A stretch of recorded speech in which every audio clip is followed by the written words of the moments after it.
Welcome, listeners, to another episode of Listen, Learn, and Love, hosted by Richard Osler.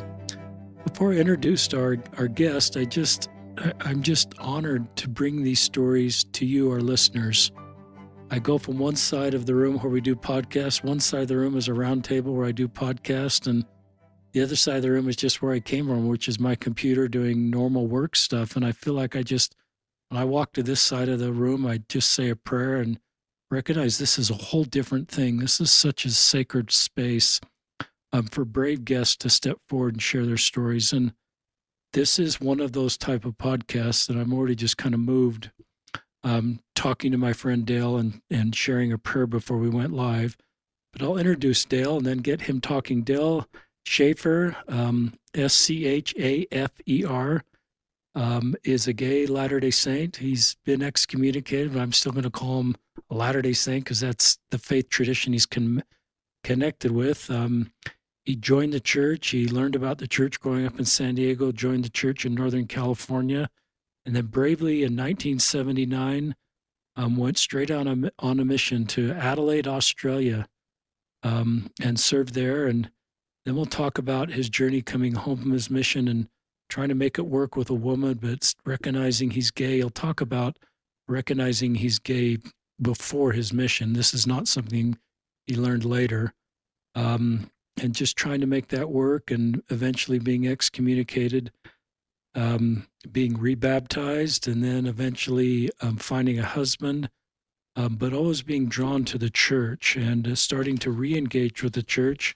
Dale's in his 60s as he lived in Hudson Valley, New York, where Dale lives right now. So we'll talk about just kind of this journey of not being in the church for a long time, feeling a spiritual connection to the church, starting to attend church. He was rebaptized after his first excommunication. He was excommunicated again, but still connected with his local LDS branch or ward. I can't remember what it is, and also being in a same-sex marriage and just navigating the complexities of that. And this is a really brave story and also a lot of pain. And I just recognize Dale's done the very best he can, being gay and having a testimony of the church. And our prayers, this is helpful for you if you're LGBTQ, that some of the things Dale shares, principles, concepts, personal revelation will help you. If you're a parent or a local leader, Dale's story will help you as we work to create Zion, expand the borders of Zion, and better support good people like Dale. Is that okay for an introduction, Dale? Yeah, that's great. So you're Thanks, on, Rich. my friend. I feel like I'm speaking to a celebrity. So this is great. I appreciate you allowing me to share my story. It's interesting. When I first discovered your podcast, I listened to several sessions, and I shared one. I can't remember which one, but I shared one with my husband, and he said to me, he goes, "Wow, that's amazing." He said, "You should be on that podcast. You should share your story." Awesome. And it's taken me a while, but it's here I am. It's sort of, I guess, in summary, I feel like just as a starting point, ever since I was a child, as I feel like a lot of people are, whether they're LGBT you or not, is I always felt like an outcast or not belonging. When I was growing up, that I felt that way when I became a member of the church. I felt that way because I didn't fit in with the other youth. And when I went to another church, which I also go to now, I don't feel like I fit in because my testimony is with the Church of Jesus Christ of Latter-day Saints. When I was not active for many years, I didn't feel like I fit in with the gay community either, as a single man or as a married married man. So it's seems like I'm always, I don't know if I sort of find myself, um, it's sort of a dysfunction I have to always feel like an outcast, or if it's just the reality I'm living with. But it all kind of, sort of the story kind of really begins at the first traumatic experience that I think I had as a child when I was around 10 and found out that my parents were divorced. And they had been divorced for 2 years before I realized it, just because my father was in the Navy. And I remember when I found out I went into a deep depression. It was during the summer. My mother waited till the summer so it wouldn't affect school. And I remember just constantly just being in my room, lights turned off. But I suddenly began to pray and also turn to God in a way that I really hadn't before because we had never gone to church as a family. So I had no religious teachings or upbringing. I came from a good family that were kind to people, um, and but there's never any discussion about God. So, and I remember creating an altar in my bedroom in one corner that had a cross, like a big wooden crucifix, and it had a Bible, family Bible, um, and some candles. And I remember I would pray at that altar a lot when I was a kid, um, praying that I wasn't like the way I was. I think at the early stages, I wasn't sure what that really meant. I knew that I was different, but ultimately, I began to understand that I was gay and I was attracted to other boys. Um, and I knew that was not normal or right.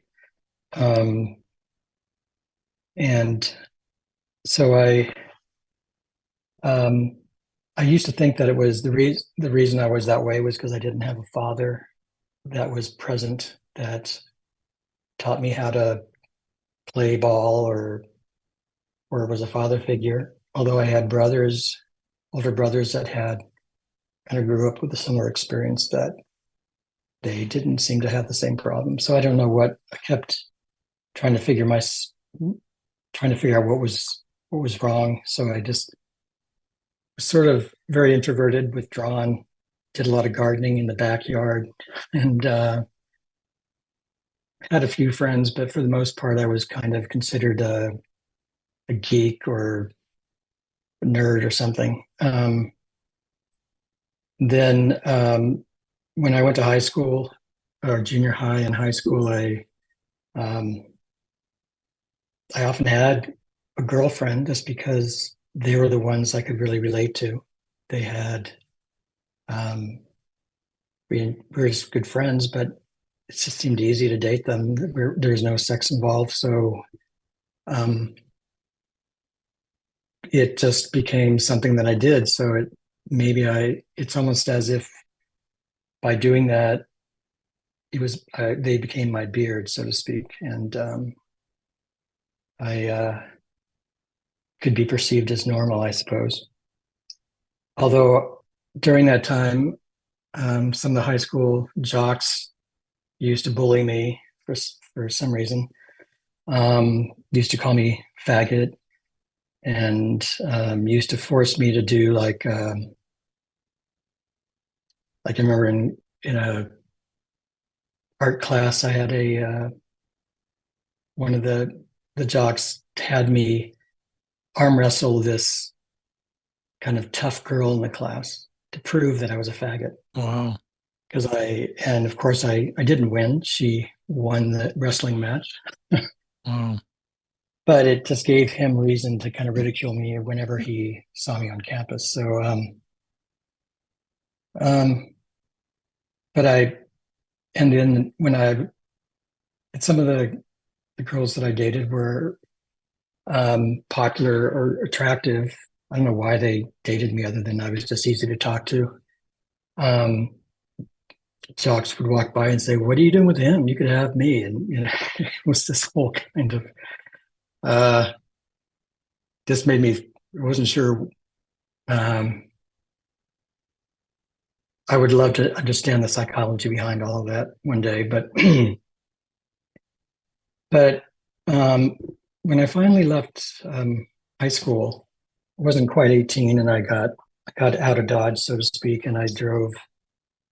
I left San Diego and went to visit my father in the Bay Area, where I had typically spent summers. And so I went up there just to say hello. I was going to drive my. I had a '65 Mustang that I was going to. I filled up. I had with my belongings. I had 300 and I think I had $380 from my savings account, and I was going to use that to just going to go up north, see my dad, and then drive across the country. And wherever I ran out of money, I would just stop and just whether it was in Des Moines, Iowa, or somewhere in Kansas, I don't know. But that was my goal. That was my plan for the future. um, and then, but for some reason, I guess it was somehow it kind of thinks God had His hands in it.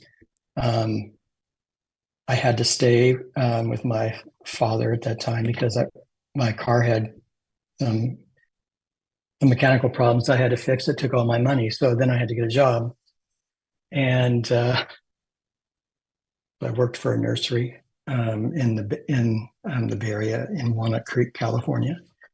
And my father one day came to me and said, "You know, seems like you could use some. You should meet some people. It feels like you're a little lost."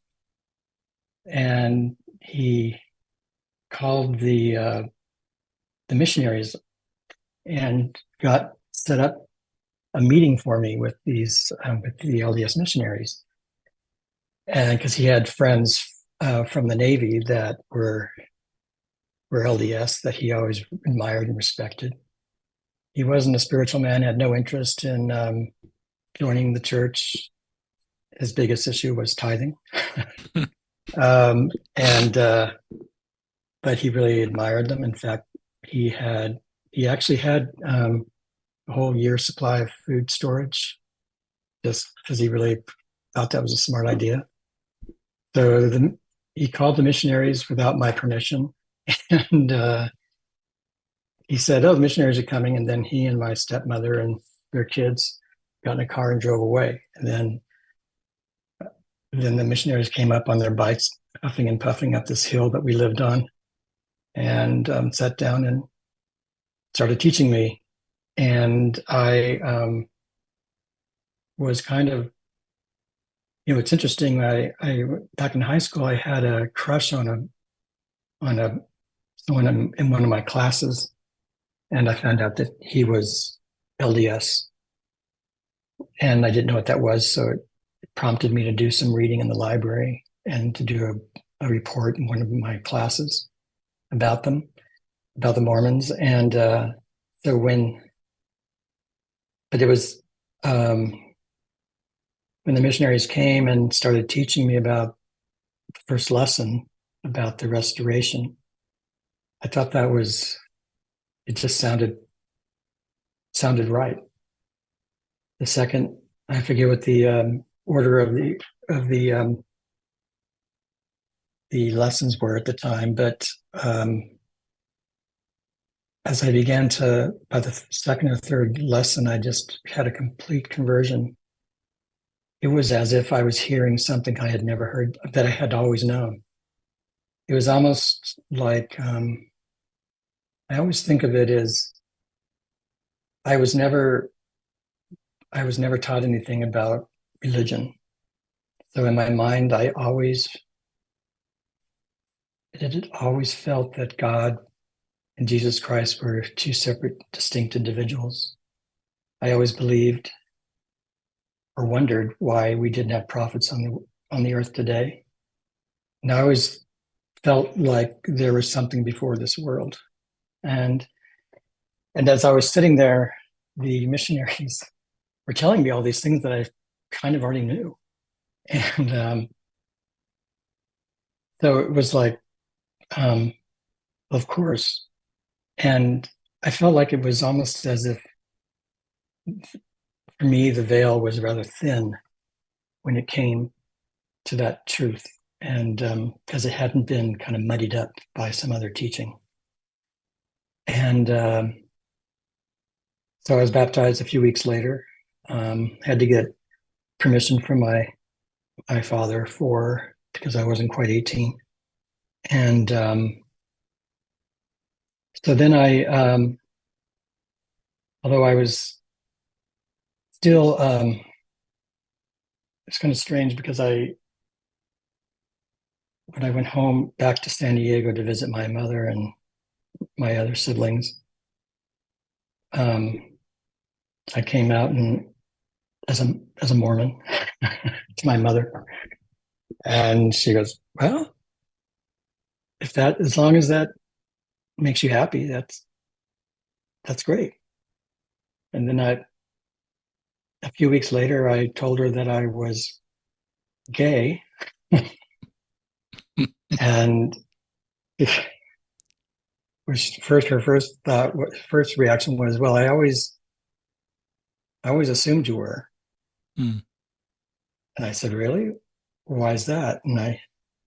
She said, "Well, because you were always when you were dating Jane, or girl that I was dating at the time in high school, said you seem more interested when your male friend was calling.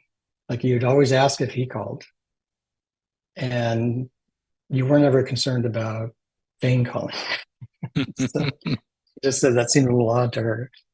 And then when I told her I was gay, she says, "Well," she goes, "whatever makes you happy." So that was kind of her answer after having five other children. I think she had gone through it all. But anyway, when I was after I got baptized and started going to the church in Walnut Creek, California, um, I left my father's house and got a roommate with some people that I worked with at the nursery. They happened to be a gay couple, um, one of which was LDS, grew up LDS, was married, divorced his wife, and was very bitter about the church. Um, and then at some point, the other, the non-LDS person uh, seduced me and was, which confused me. It's not something I really wanted to do, but I thought I really messed up. Now I can't even go back to church. Um, Someone came to pick me up for church one day, and I said, "I can't. Something terrible happened. I don't think I can ever go back."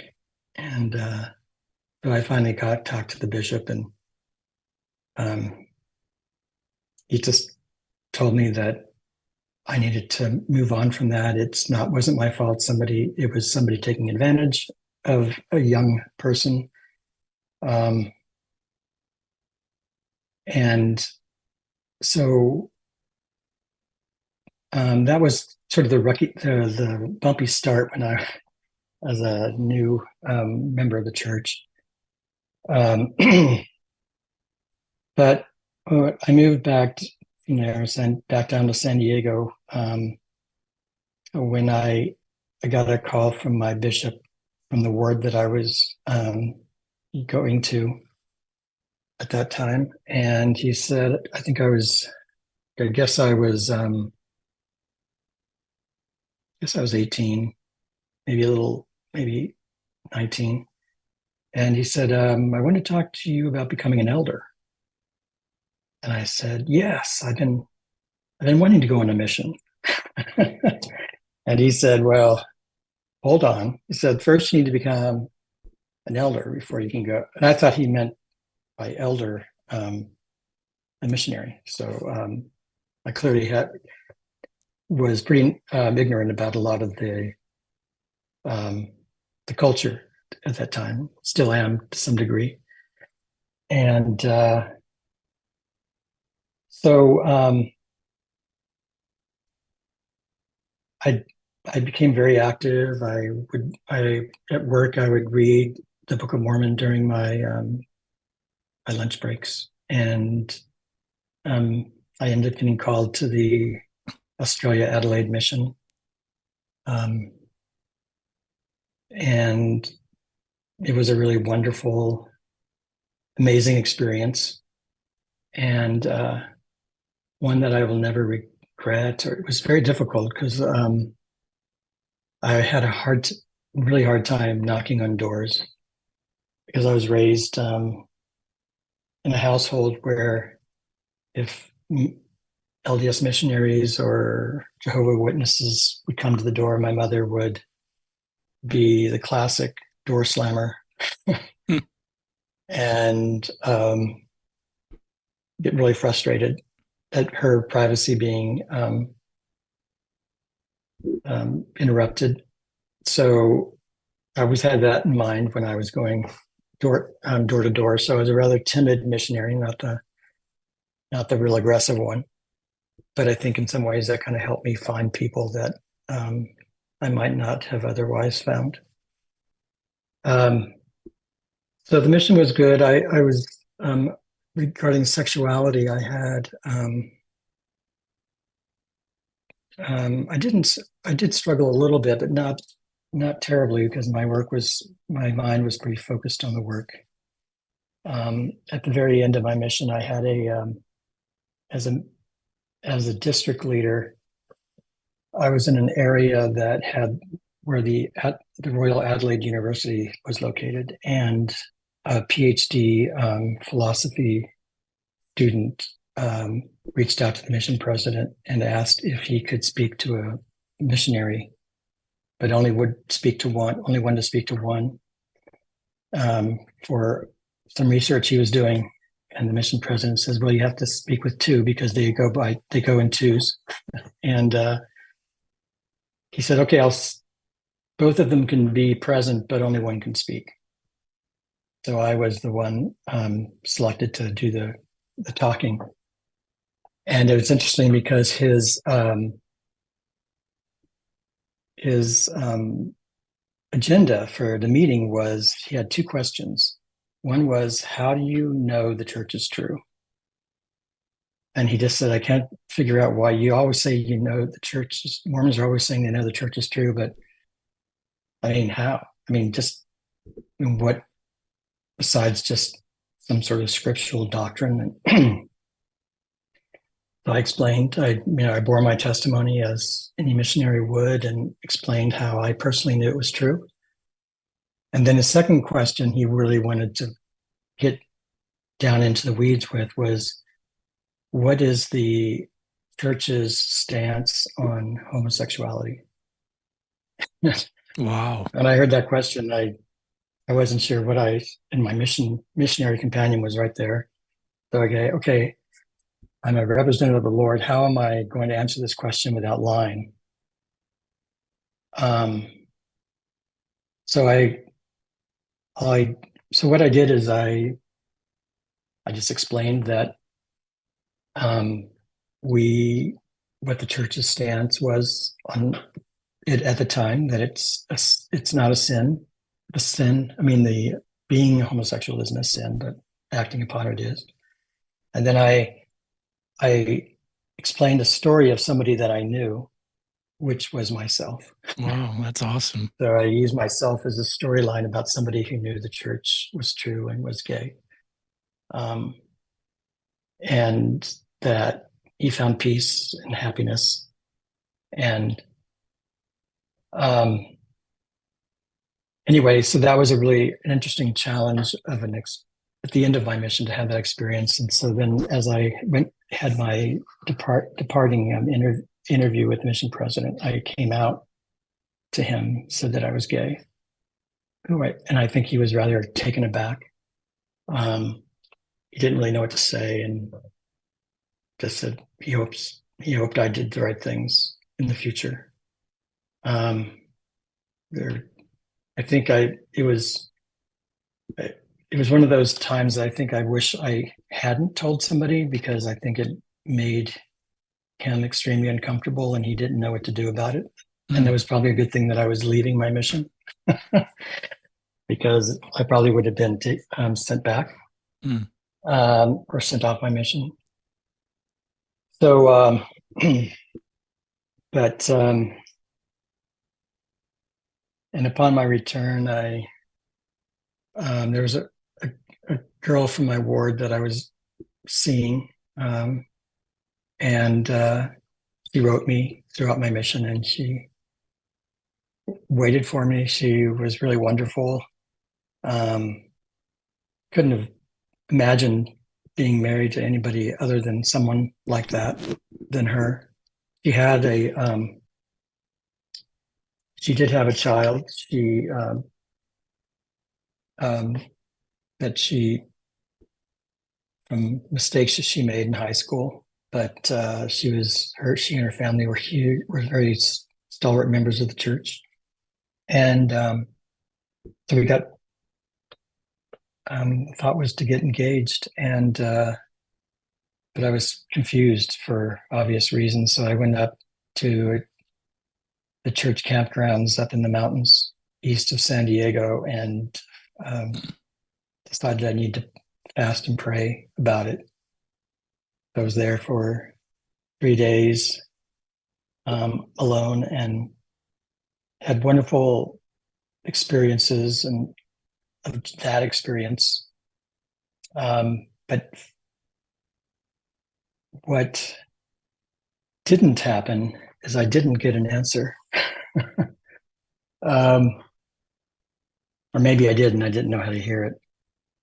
Or God was leaving it up to me to make the decision for myself. I don't know.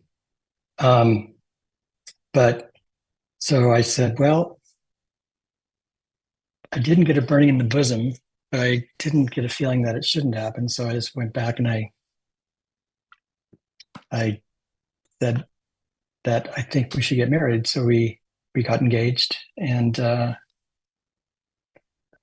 um, but of course I had this really long engagement plan. She wanted to get married right away, and I said I think we should wait. I want to, I'm going to start BYU. I think we should wait a year. No one in our family could understand why on earth we would wait a year. The idea terrified me about getting married. I just didn't think, I feel like I could perform, so to speak. And so when I went to BYU, and she went there as well, and stayed with her sisters that were also going there. And I started going to help me with my sexuality. I started seeing a therapist at the BYU Counseling Center. And fortunately, they were not doing the therapy that had been done prior to that. I forget what the name of it. The therapy is called Conversion therapy, conversion therapy. electroshock therapy. It was, but they did. It was a cure. It was a therapy to try to cure. But this particular therapist was doing it through scriptures. Was just learning through scriptures about, you as a human being, and what God wants of you. And it wasn't about, anyway, it was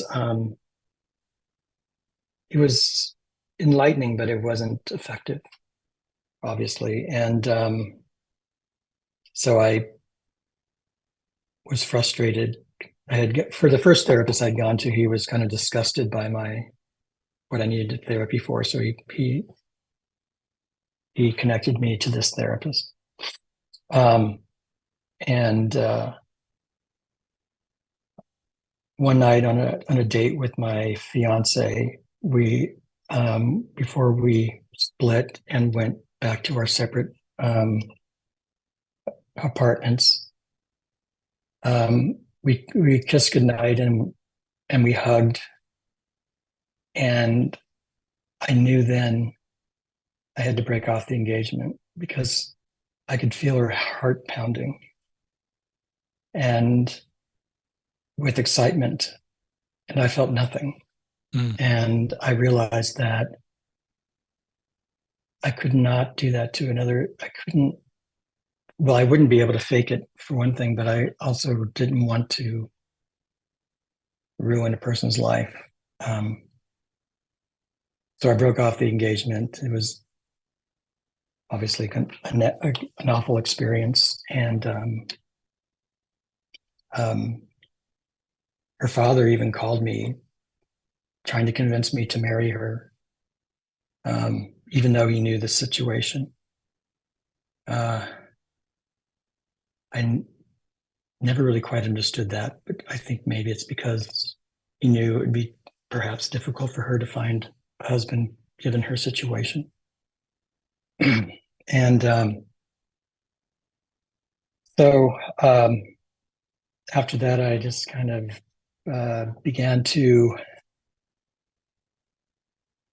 I finally said to myself, this is the way that God made me. I can't change. I've been trying to change. It's not happening. I just need to find out for myself if this is who I really am. So I ended up coming into contact with some other students that were gay, that I found out that a group of gay students would go up to Salt Lake on weekends by taking a bus. So we'd take the Greyhound bus up together, and we'd go to a nightclub there. And I ended up doing that fairly frequently, and ended up meeting somebody there up in Salt Lake who was had recently got divorced.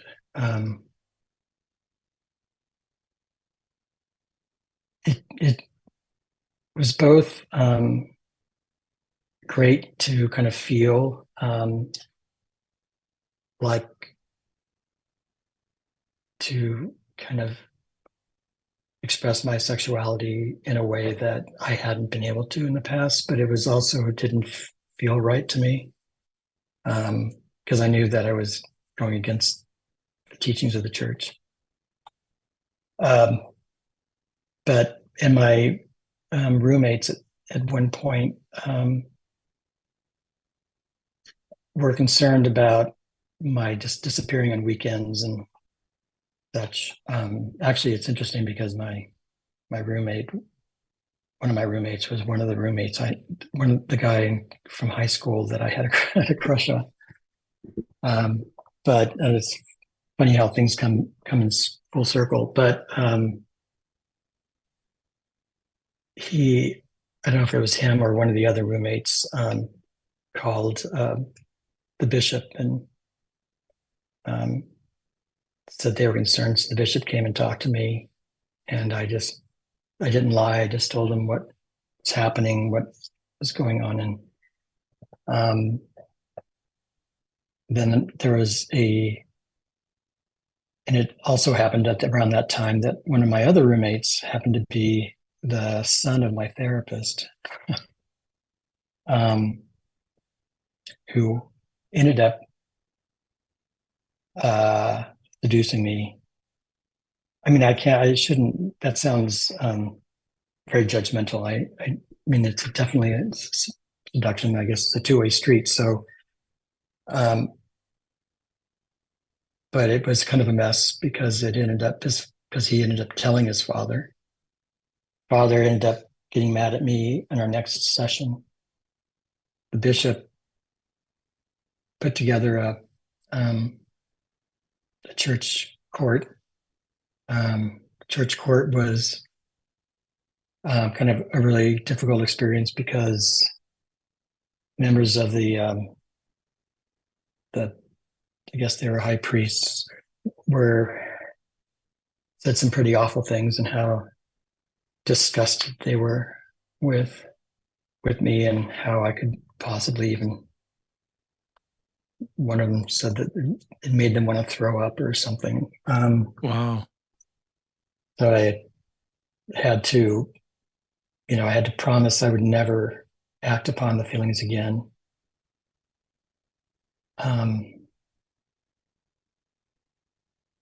But I knew I would be lying if I said I wouldn't. So I just said I can't promise that. That's how I was excommunicated. So then I left BYU, or I was asked to leave by BYU because I broke the honor code, and so I applied to Utah State in Logan, where I ended up going. But and which was a wonderful experience. I loved BYU, and I also loved Utah State. So one of the while going to one of the things I kind of skipped was when I was going to BYU the summer between semesters. I worked at the family camp up Provo Canyon called Aspen Grove, and I was the groundskeeper that summer for the camp. It was right above Sundance Ski Resort, and when the families would come for a week at a time, and then there would usually be a speaker, oftentimes a general authority, either as to come and speak or be part of the families. And one week, Nellie Maxwell came and spoke. Actually, I think he was there for the week, and I was just blown away by him as a spiritual presence and the things that he said, and I was just kind of in awe of him. I wrote him a letter after he left and explained my situation, and he wrote me back. It was very nice. As a young person, you always think you're going to get the right, the answer that's going to be the holy grail, so to speak. And he basically said that I should be prayerful and avoid swimming near waterfalls. Hmm. And I remember thinking, what does he mean by that? I was trying to take it literally. I thought, but I finally figured it out. I'm a little slow sometimes, but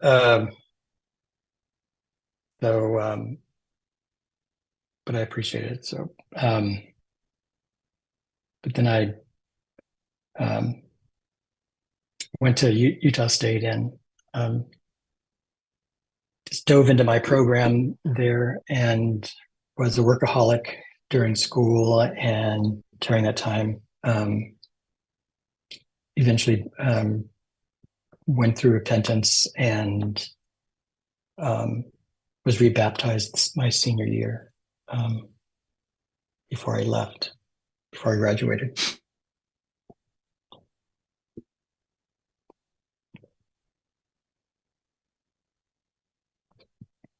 I think from there I went to got a job in Boston along with two other of my classmates who also got jobs in Boston. So the three of us went kind of became roommates together. And one was a woman who she was an LDS. She grew up in Connecticut. And then the the other person was um, um, someone who grew up in the church in Utah, in on the Salt Lake Valley, from a very strong LDS family.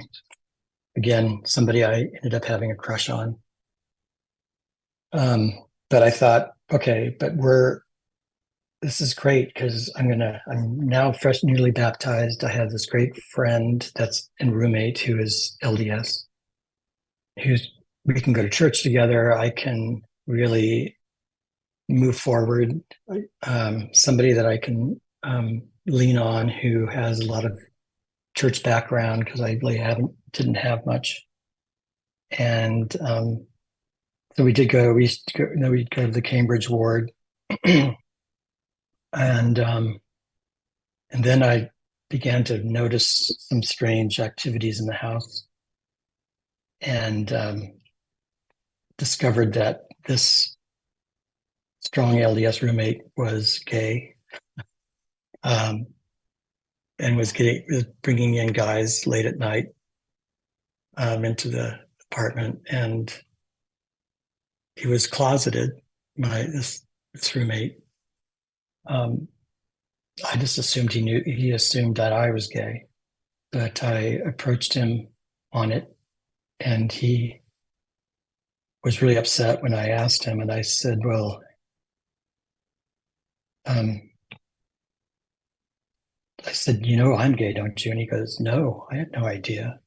He said, "I've never told anybody that I was gay before till now." So anyway, um, he told me stories about how his father would always use a scripture, some scripture. I don't even know what it is, but how um, I'd rather my children have a weight tied around their neck and thrown into the Great Salt Lake and be killed rather than be gay. Wow. And so I really felt for his predicament with his family. But that became a time of really deep emotional crisis for me as far as depression. I stopped going to church. He stopped going to church. We just stayed friends. Um, I got angry with God. I always laughed. I always kind of scoffed at people who got angry at God because I never understood how you can get angry at God. He's not doing anything personally to you. But I felt like this time I kind of understood that emotion. And so I just kind of locked everything away in my mind about my testimony and my belief in the church. I didn't stop believing in it. I still felt just as strongly, but I just stopped thinking about it because I couldn't deal with um, the disappointment and the trauma. And I felt like I did everything I could to not be gay, to be straight, to live the covenant path. And I clearly was not going to be able to do it. So it just seemed easier for me to just kind of walk away from it. Um, so that's sort of what kind of left me hanging for quite a while. I think I ended up being very sort of suicidal, not in a sense of thinking I was going to actually kill myself. I often think that just being a member of the church in some ways saved me because I knew that this was somehow a trial that I needed to deal with, or at least I thought that at the time. So killing myself was not had the fear um, that the end result would not be good. So I struggled with it, and I think by the time I had gone to graduate school at um, back to California in Berkeley, that I used, I think I, where I ultimately became HIV positive. I think I, in some ways, purposely found myself in situations that would infect me because I just didn't really want to live. Um, but I didn't want to be the one. I could somehow justify it if it happened that way, but if I died that way, but I couldn't justify it if I took my own life. And so I started seeing a therapist there again. Um, we're pro gay, and but I was looking for innocence. I remember telling my therapist I just wanted innocence back in my life.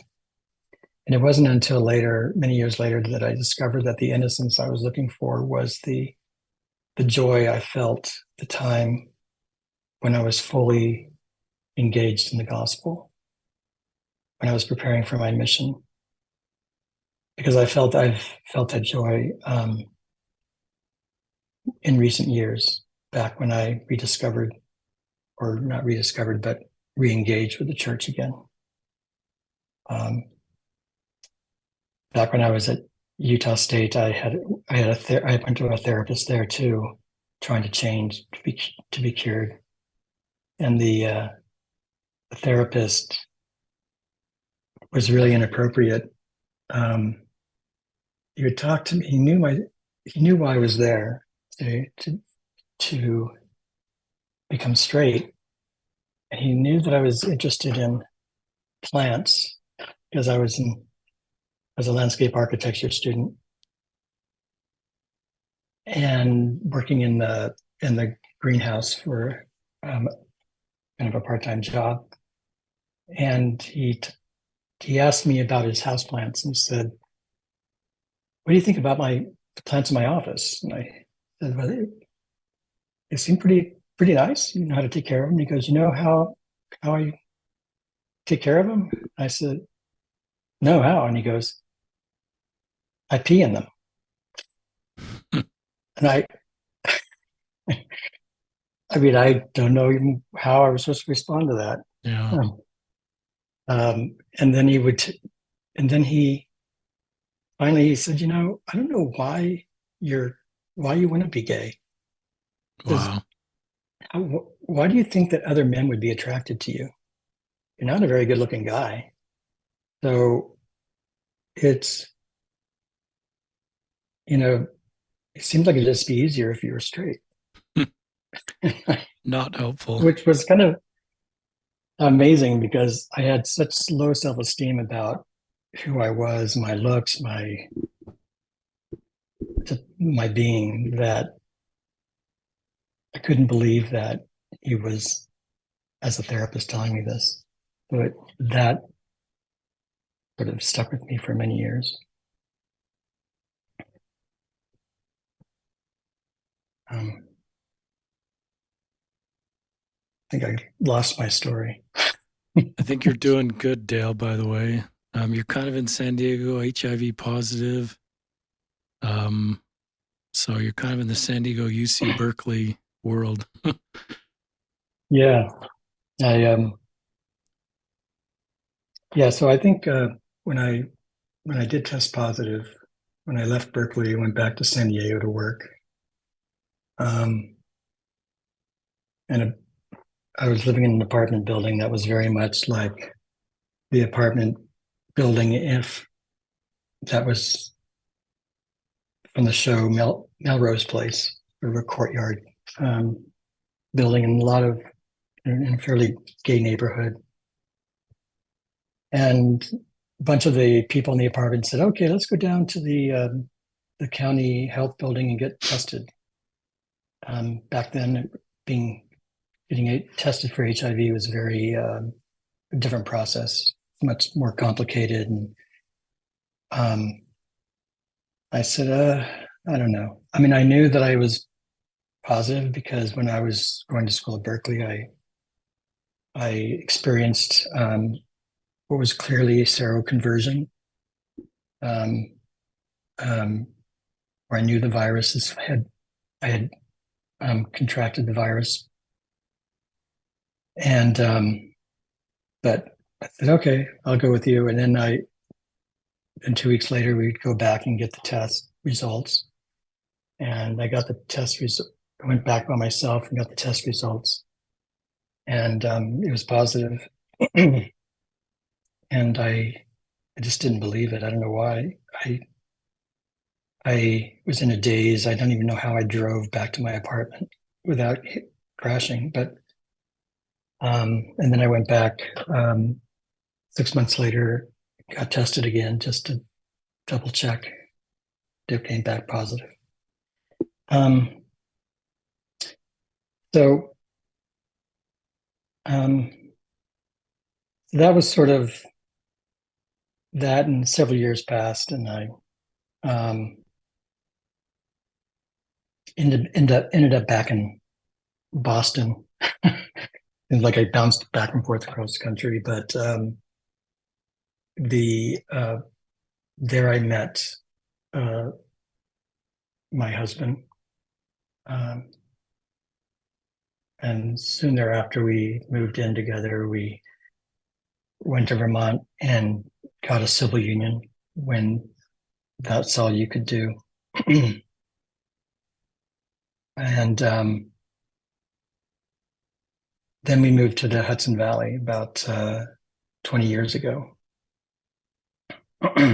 And had kind of a happy life and in living off an old farm, renovating a house, and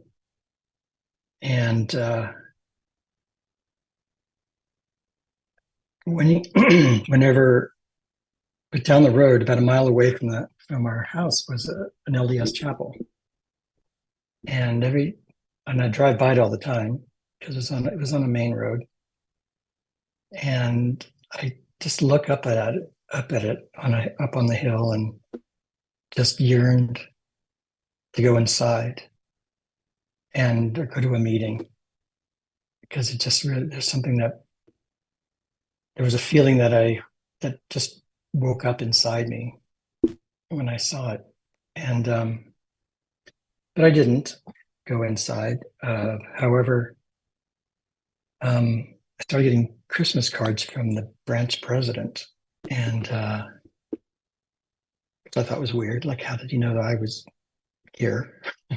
And then I got some. The missionaries would come by occasionally and just knock on the door and say, "Hi, are you Dale?" And say, "Yeah." So I'd invite him inside and we'd talk, and um, he'd invite me to go to church. So I'd go to church occasionally. And at the same time, my husband and I were looking at churches. So we ended up going to Episcopal Church in Hudson, New York, which was a very open, accepting church, wonderful members, and with not much doctrine. So it was kind of easy to kind of go and have sort of some enlightenment without really having to believe in something specific other than. And I remember talking to the priest and saying, I'm LDS. I don't believe in the Trinity the way that you do. I believe I pretty much believe in the teachings of the Church of Jesus Christ of Latter-day Saints. And he said, that's fine. We can work with that. You don't have, there's many mysteries, and, I can't remember what he said, but it made it so that I felt comfortable going to the church and getting some degree of spiritual enlightenment that I needed for my journey. but I, but I, but I would still, whenever I could, go to the branch. And the more I went, then the uh, the branch president would start to ask to talk to me, and I explained to him my situation. He he he was an amazing man. I had no idea that he would say some of the things that he did. I thought he would just reject me, but he said, "You know, Dale, you are doing just what you should be doing. You are you are with somebody that needs you." Um, because my husband's disability and um, anyway, that's a whole different story. But he said, he said something to me that's always stuck to me. He says, we don't know a lot about what's going to happen in the future. We don't know what's going to happen in the millennium. We don't know between now and the millennium what's going to happen. And, maybe some of the things in your patriarchal blessing are going to still happen, whether it's exactly the way it sounds like to you today, or it happens in some other way. But many amazing things are going to happen in the millennium, and and I thought, huh, it just kind of gave me some hope um, that I would be able to finally achieve something. Achieve full status back in the church. But unfortunately, I made some kind of mistakes. Uh, Back in 2013, the Supreme Court overturned DOMA, um, which I thought was a a really good thing. I'm a strong believer of free agency and of choice, um, or on any issue. I think people should have the right to choose, whether it's the right to marry or I know the abortion is a huge um, issue in the world today. I always wanted to have a bumper sticker said that I'm pro life. I'm pro life, but I'm also pro choice. Because I might not agree with the idea of abortion, but I also know that, I mean, I don't know. I won't go down that road. It's a very complicated road. But so in May of 2015, my partner at the time and I got married um, in the Episcopal Church, and and at that time I thought it was something that I should be doing because it just kind of in a civil way it it proved a commitment of a relationship, and that I thought maybe even though the church didn't believe in same-sex couples, it was proof that there was kind of a commitment, and it wasn't um, like a couple being unmarried. So, but unfortunately, in November of, I think the next year, or was it the same year, the church came out and said that if you are same-sex couples, you are someone in the church that's in the relationship with this same-sex relationship, then you are apostate. and which felt like a slap on the face, and I panicked because I don't know if I would have gone through the marriage had I known they were going to say that. So then,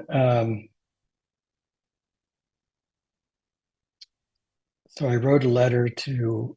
I was praying deeply to what to do next, and during my prayers, I kept hearing the prompting to write a letter to the general authorities.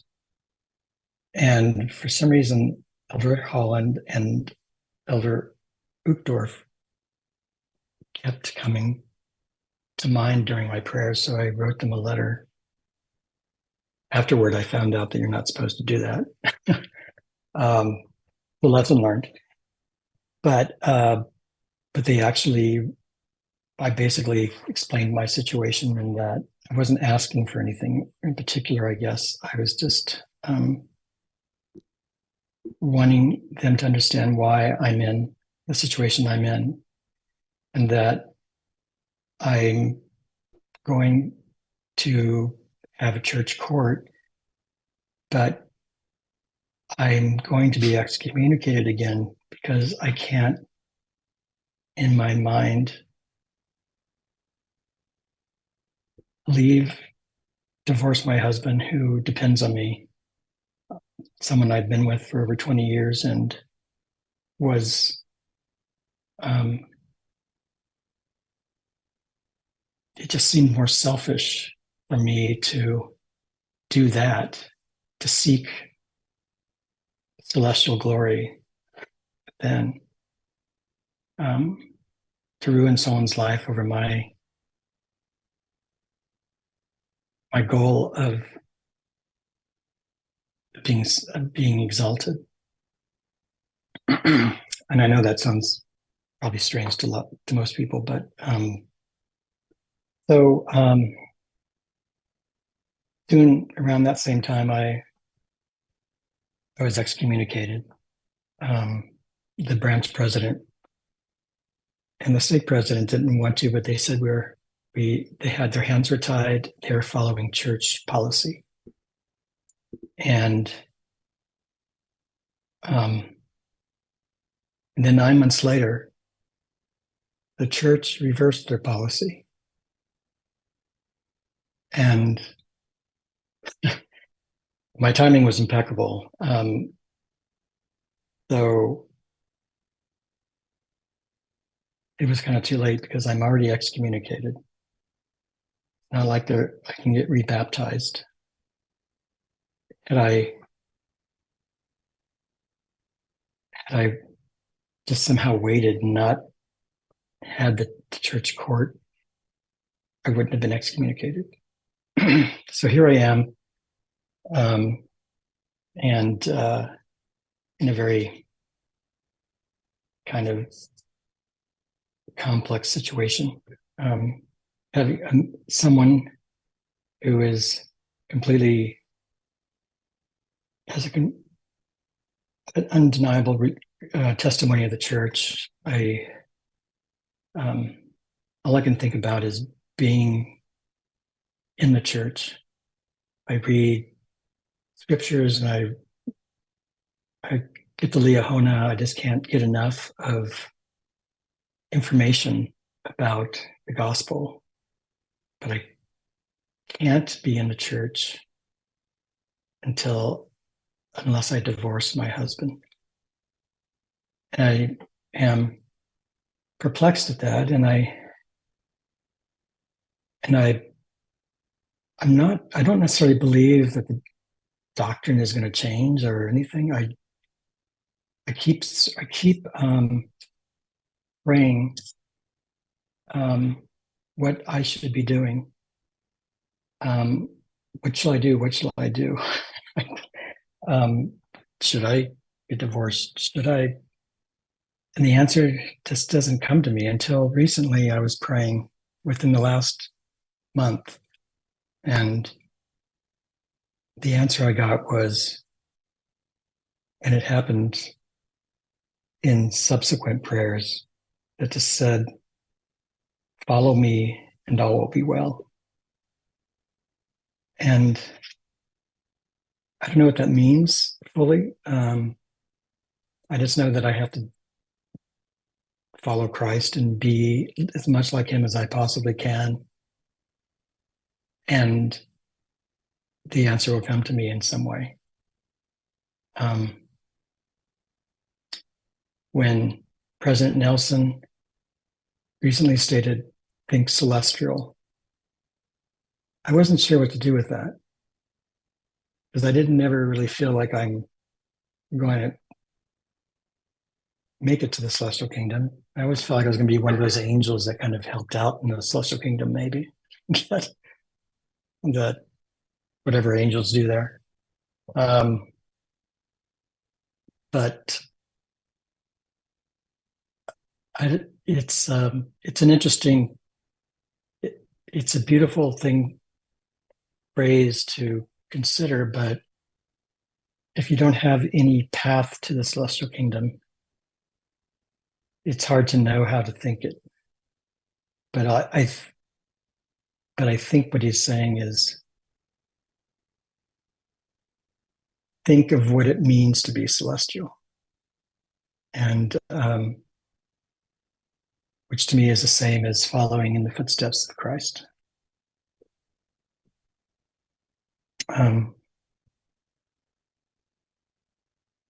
Yeah. So I know I ended up skipping over a bunch, but I realized I was getting a bit long in the story. So, Dale, this is just an honor to listen to you, and I reflect our listeners, many of them that would love to just give you a big hug, and for your courage to be so honest and vulnerable. And here's some things I wrote down, listeners, and I want to see if Doug, Dale, I've called you the wrong name now, Dale Schafer. The thoughts count, but I said your name. no, that's okay. But here's some things I wrote down, listeners, is, you said this way at the beginning of your podcast, and it's how you felt so often is, I've always felt like an outcast and I've always felt like I didn't belong. And I just recognize you've tried to belong and not feel like an outcast for your whole life. And that journey still continues. I love your I wrote down in big capital letters, courage and integrity. This is a story of deep integrity, Dell. You may at times not, feel that way about yourself, but I just think, I wrote down all these things. You came out to your mom. You had the courage to come out to your mission president. You had the courage to go to BYU Counseling Center.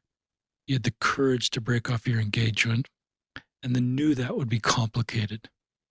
You had the courage to be honest with your Utah State bishop, and you're honest about being HIV positive. You're just the second guest I've had on that's been honest about being HIV positive. So I just respect Dale for there's no owner's manual for your life.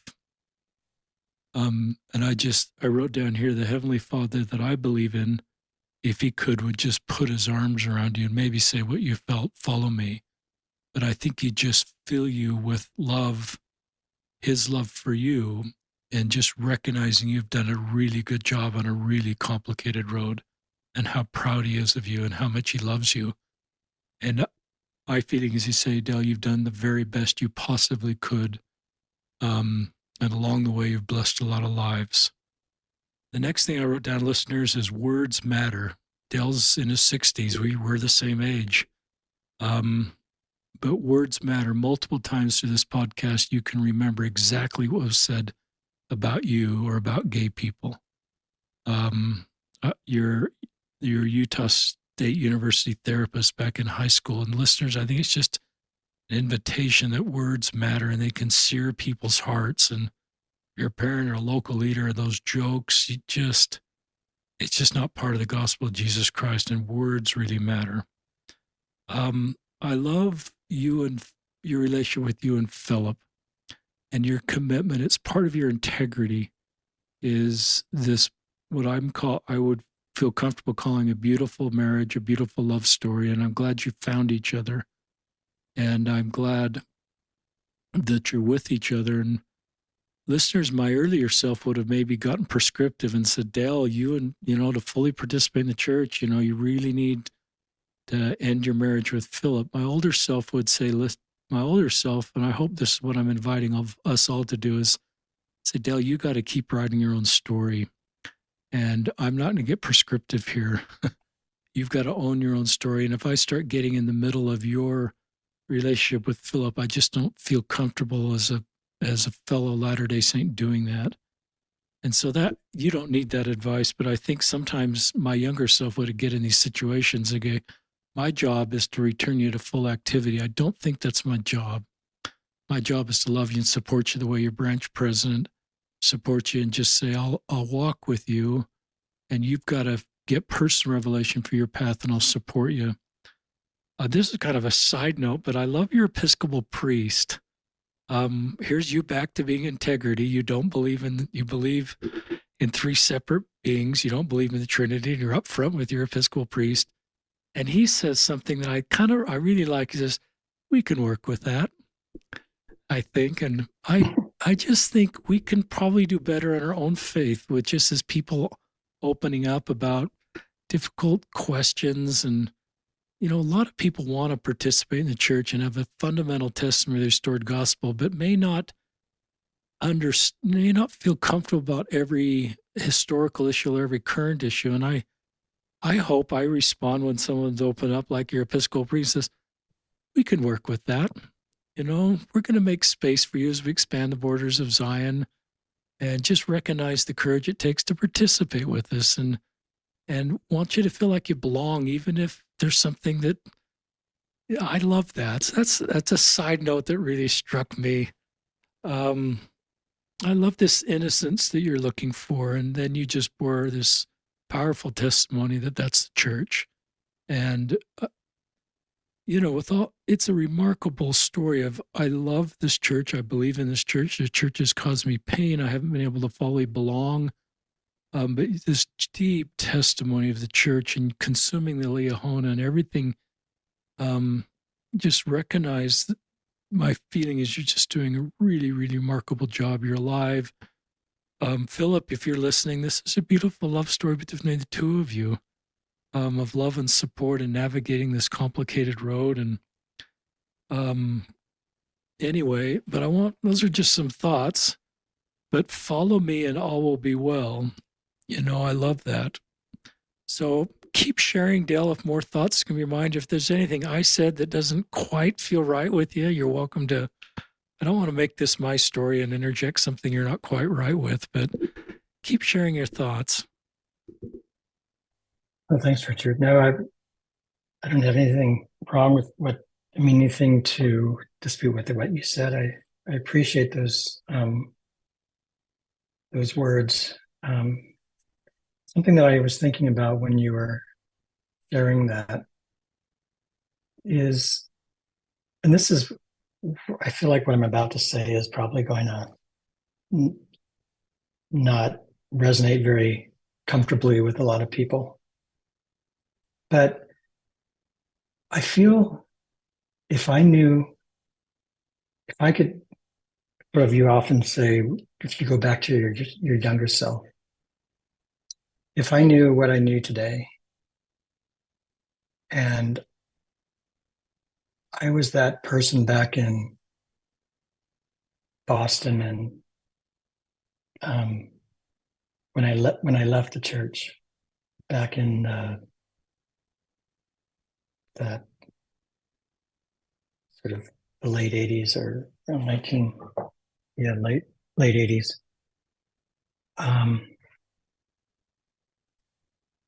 If I knew what I knew today, I probably would have taken a totally different course. I probably, even though I felt like I needed to know who I was as an individual, to me, the ultimate for me is to do the right thing and to to do the right thing for me is going to be different than for somebody else. I understand, but I, reading by Pedro Girl Blessing, even though, um, like I said earlier, it might mean something different than how I might have interpreted it. Um, I I feel like I would have, I could, the amount of pain that I felt over the years, I would have probably stayed in the church and taken a different path. It's honest. Um, and I know that it wouldn't been easy. I know that I would have had frustrations and I'd fall several times along the way, but I, yeah, I don't know. But at the same time, I don't regret it because I know that the man that I've become today is based on all of that I've experienced. And so um, I really believe that that this was something that I agreed to in the pre-existence. I know that that's been said a lot, I never really thought that until probably the last few years, because I thought it was just the way that God made me. But yeah, it was the way God made me, but I had to overcome the challenge of it. And even though I didn't overcome the challenge of it the way I might have if I could go back in time, but I feel like I finally arrived at overcoming the challenge of it today in my life as it is. And I'm just so grateful that I am, as a child of God, have been given a second chance, even though I'm not baptized. I'm not, um, I don't have, I can't take the sacrament. Um, Going to church and just sitting there and not being able to take the sacrament and not being able to sustain church members is really um, difficult. But it, I know that the day that I am able to take the sacrament again will be a day that will be a day of great joy. And I don't know when that will be. I don't know if it'll be in this life, if it'll be after I die before the millennium happens, that somebody will do the work for me in the temple. I don't know. I don't know when that's going to happen, but somehow I have hope that I will get there. Oh, I'm just really moved. I've never quite thought of what it's like to be a fully believing member of the church and not have church membership. Listeners, I probably would have thought everybody that doesn't have church membership, it's been excommunicated. I probably hadn't thought that. I recognize there's some people that would believe in the church and are working through being excommunicated and want to come back, but you're in a situation where your integrity um, and your support of Philip, your husband, keeps you in that relationship. I admire that.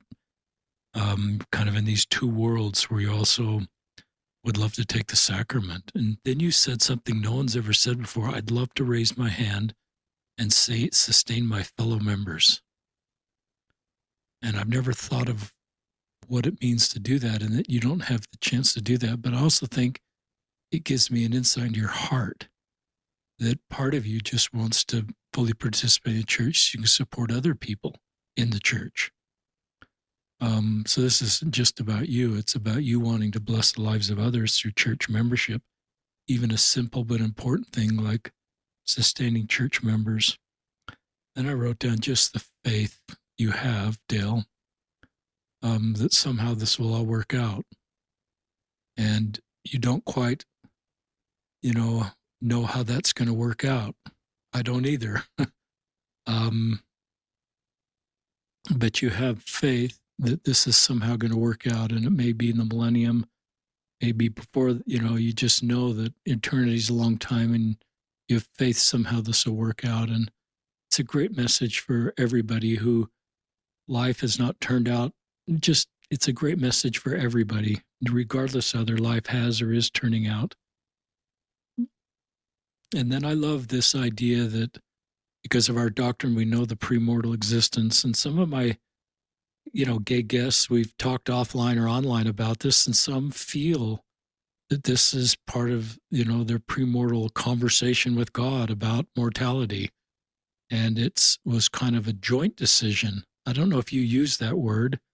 And I just think every LGBTQ person listener is going to have a little different feelings about the premortal life and the postmortal life, about their sexual orientation. And I think we should live space for them. This is my message to straight Latter-day Saints. Let's let them have space to have a variety of attitudes, variety of feelings on this. We can work with that. Maybe you're an Episcopal priest and you're receiving personal revelation. I would never be able to receive personal revelation for your experience in the premortal life. So I honor that. And in a way, I also recognize it gives purpose. This is, there's purpose in who you are. And this is part of your premortal design mission for mortality. So I love that. We're kind of at the end of our time, Dale. I'm just so moved. I wish everybody could just see you through the podcast. And I just invite us all what we can do to help people not ever feel like outcasts, not ever feel like they don't belong. And you help us consider what we can do that. But thank you for the man you are, Dale, and the life you've lived and the life you're living, and your commitment to things that are important in your life. Any final thoughts you'd like to share? And I don't know if you want to share your contact information. If anybody wants to reach you, how would they do that? You can or can't do that. You're not required to do that. I'll just leave that up to you. Yeah. Thanks, Richard. I don't really have any last comments other than I just think it's important to follow your heart, follow promptings, and to live in a way that allows you to receive those promptings. Because I know that the more I live the gospel principles and the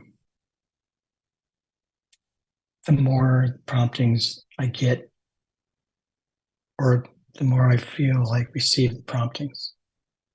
And I just feel like that living your life for who you are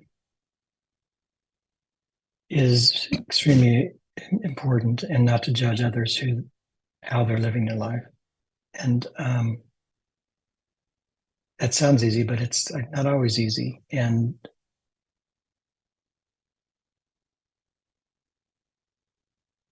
I don't know. I'm just so grateful that I have made it this far. I didn't expect to live to this point. I don't necessarily sometimes feel like I want to live much more, because I keep hoping that that some answer will. I don't know what I meant by that. That sounded very cryptic, but I appreciate everything that you do for this community, this space. yeah, I think in some ways you kind of saved me because until I came across your book and podcast and Tom um, Christofferson book. Did I get that right? You did. Okay. I'm dyslexic, so I get um, that gave me new hope, and I'm so grateful for that. As far as contact, um, what I was my Instagram page um, has been private, but I will probably make it public. It's been private not because I don't um, some I don't want to share things. It's more about just getting Yeah. some of the strange people that try to contact. I mean, not, I mean, Right. well, you know what I mean. Yeah. The spam. Um, Spam, yes. Thank you. But I'll make it public. Okay. That's probably an easy way. I'm easy to find because my Gmail is my name, Dale Schafer, one word, and pretty much my Instagram page is too. And listeners, will link to the show notes with the way, if you want to reach Dale, how you can do that. And we'll sign off now. But Dale Schafer, thank you for your courage to share your story. This is a sacred place, and the guests that come on and you listeners that hear these stories are the real heroes of this podcast. Great life ahead of you, Dale. I think this is an inflection point in some ways. You're just in a really good spot, and your 84-year-old self will come talk to you, and I think you're gonna, and that's gonna be another wonderful couple decades in your life. I'm not sure of that, listeners. It's just my general feeling. But this is Richard Osler and Dale Schafer signing off from another episode of Listen, Learn, and Love.